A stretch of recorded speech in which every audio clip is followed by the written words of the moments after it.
प्रभु का प्रेमी। एक व्यक्ति था भिखारी, भिखारी था ना, बड़े अच्छे घर में गया तो कुछ प्राप्त नहीं हुआ, खाने को दक्षिणा में कुछ प्राप्त नहीं हुआ।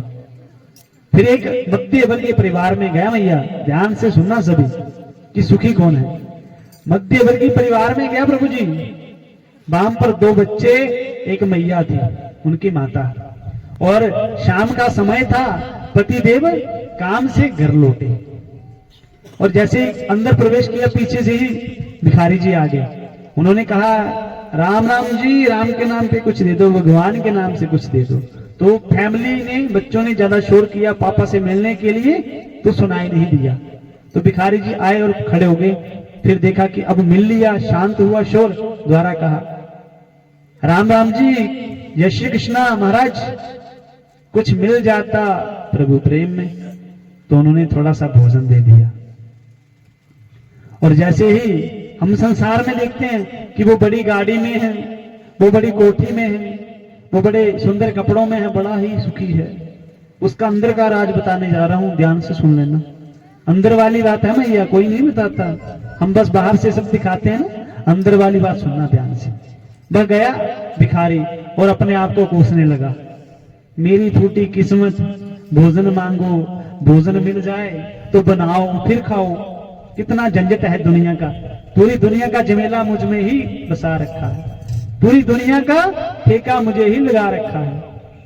उसके उपरांत जैसे ही वो गया, पीछे से जिस घर से मांग करके गया, वह भी बेचारा छोटा मोटा कारोबारी था, उसने काम खोला था और घाटे में चला गया।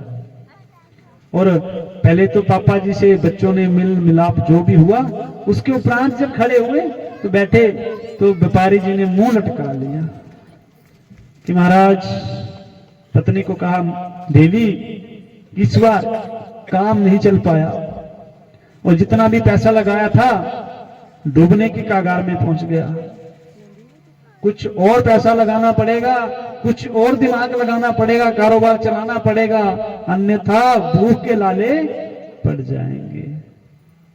कुछ पैसा कहीं से जुगाड़मेंट करना पड़ेगा, सिस्टम बनाना पड़ेगा। वह बना करके गांव के मुंशी के पास गए, गांव के मुंशी के पास गया। भैया ध्यान से सुनना, सुखी कहां से बात पहुंची, घूम के वहीं बात पहुंचेगी। भिखारी से चली थी ना, अब अगला बंदा भी दुखी, अब उससे अगला व्यक्ति भी आ जाएगा, साहूकार। साहूकार ने जैसे ही, उन्होंने कहा, महाराज उस समय 500 रुपया बड़ा होता था, कि महाराज कहीं 500 रुपए की हेल्प हो जाती तो अच्छा था, कहीं जीवन सुखमय हो जाता, 2-3 हजार का घाटा पड़ा है, 500 लगाने से कहीं कुछ बन जाए। तो ऐसा कहा तो साहूकार के वहां पर मैनेजर जी आगे जो देख रेख करते थे, बाबूजी 5,000 का प्रॉफिट हुआ है, 10,000 का प्रॉफिट हुआ है, 25,000 का प्रॉफिट हुआ है, लेकिन 50,000 का एक घाटा हुआ है, लगाओ हिसाब, 35,000 का प्रॉफिट और 50,000 का लॉस। लेकिन जब प्रॉफिट सुने तो वह छोटा व्यक्ति बड़ा खुश हुआ कि महाराज इस व्यक्ति के तो इतने मजे हैं, हम 500 रुपए के लिए इसके घर में आए हैं और ये मिनटों मिनटों में ही 5-10 हजार की गेम कर रहा है। अब जैसे 50,000 का घाटा पड़ा, काम में लॉस हुआ, तो लाख मांगने के लिए साहूकार शहर के बड़े सेठ जी के पास चले गए। सेम वैसा हुआ, महाराज 1 लाख की हेल्प कर देते, तो महाराज उस तरफ भी 5 लाख का एक प्रॉफिट हुआ, 10 लाख का एक प्रॉफिट हुआ, महाराज 50 लाख का घाटा हो गया। जिसका प्रॉफिट ज्यादा उसका लॉस भी ज्यादा नहीं है। तो वैसे ही फिर वो जो साहूकार गांव शहर का था, वो पहुंचा शहर के बड़े मिनिस्टर के पास, क्योंकि वो जो भी काम करता था आपको पता ही, उनके साइन चाहिए होते हैं। उनको खाने पे बुलाया, चाय पे बुलाया और उनकी जो भी मिन्नतें की, महाराज कुछ कृपा कर दो, जे वाला काम निकाल दो, कुछ बन जाए।